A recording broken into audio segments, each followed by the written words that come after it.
What's shaking, my friends? Welcome back to the channel. My name is Shay, and today we're here to talk about all the books I'm going to read in the month of June. In June, I am going to be participating in the amazing Readathon hosted by Bree at 4 Paws and a Book. I will link all that information and her announcement video down in the comment section below.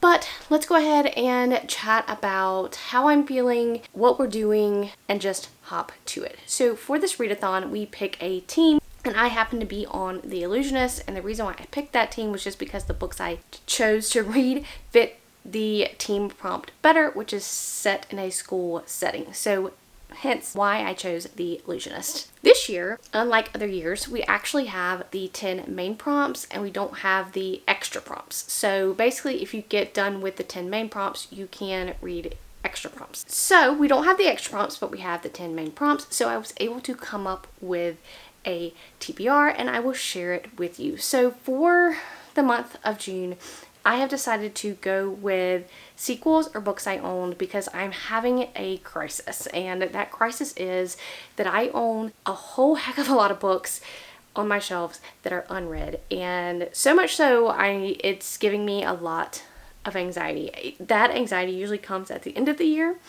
but if we're doing like a mid-year June check-in, I'm just going to be quite honest with you, I have spent more on books this year than any other year previously, and the amount of money I spent last year I'm already at the halfway point of the year. I'm saying it's only been 5 months at the time I'm filming this video, but once June comes, I will probably be at the halfway point of spending as I did last year. So I'm on track to spend double, and I don't want to do that. So I'm kind of trying to rein myself in, read some of my owned books, read some sequels. That's the goal. That is the goal in June, to knock out some of those things.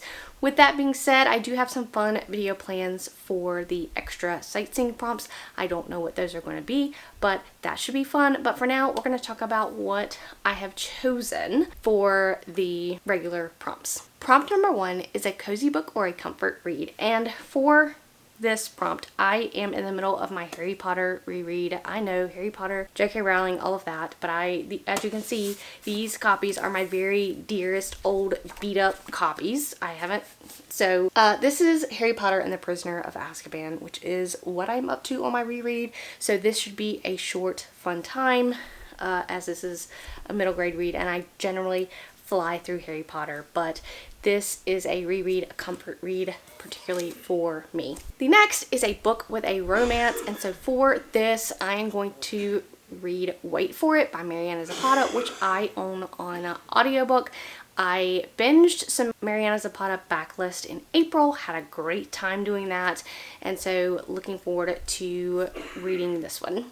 A book with a green cover. I have multiple options for this book, but I am trying to do sequels, and so I have chosen Sister of the Dead by E.C. Greaves. This is the second book in this series, and this is going to be a physical read for me, so it may take me a little bit longer than the rest of the books, but I am looking forward to continuing on with the series.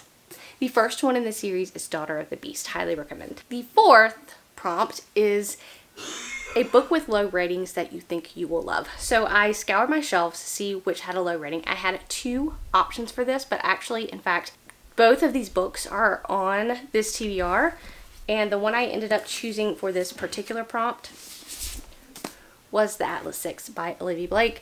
I think it has a 3.6 average on Goodreads. It's set in a school, I believe, so it's going to give me extra points. And I don't know what it is about this book that I feel like I will like, and I think it's because everybody hates it that I think I will like it, because generally I like books that other people don't like. So looking forward to diving into this series. A book that takes place in a large city. I have no idea if this book takes place in a large city, but it talks about an industrialized city in the description.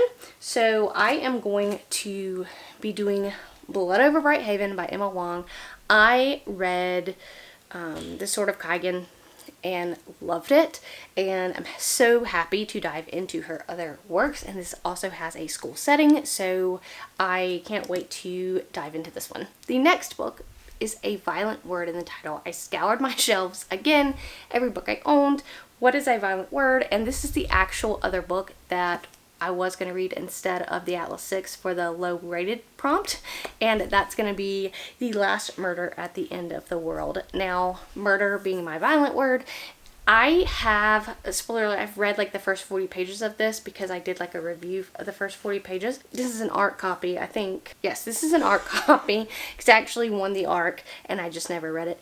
But looking forward to getting this read. A celestial or godly word in the title. I also scoured my shelves. I have multiple options for this, so if one doesn't work out, I can always go for another one, but I chose a chunky one for this, and that's going to be Gods of the Weirdwood by R.J. Barker. I fell in love with The Bone Ships by R.J. Barker. I love that whole trilogy. 5 stars, highly recommend. And I just haven't read any of his other works, but I own this one and it is quite chunky.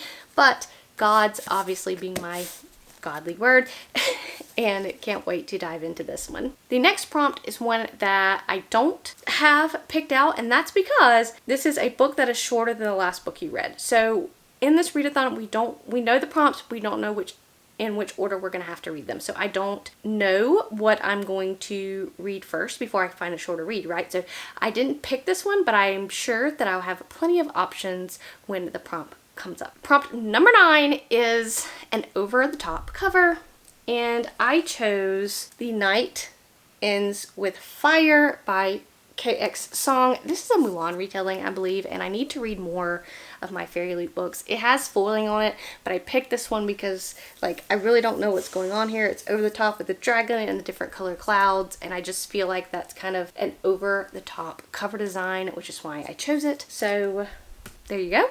And then a book with a chilling cover or a winter setting. So the things that we were given with this book was it had to have a winter setting or maybe a winter cover or maybe an unsettling cover. So I chose to do kind of like an unsettling spooky cover, and while this is not really like super spooky or unsettling, I am bending this a little bit and putting in, I think it's Bridge of Souls by Victoria Schwab. This is a series, this is Cassidy Blake middle grade horror series, and I need to finish it. This is the last book in the series, so this will finish a series for me, and so very excited to finish that up. So those are all the planned reads, which I think will check off a lot of goals on my checklist, and I am bound to get through a lot of sightseeing prompts, and I'm very looking forward to competing in this competitive readathon. I enjoyed it last year, bound to enjoy it this year. Let me know if you guys are participating, which team are you on, and what is on your TBR, and I will catch you guys in the next one.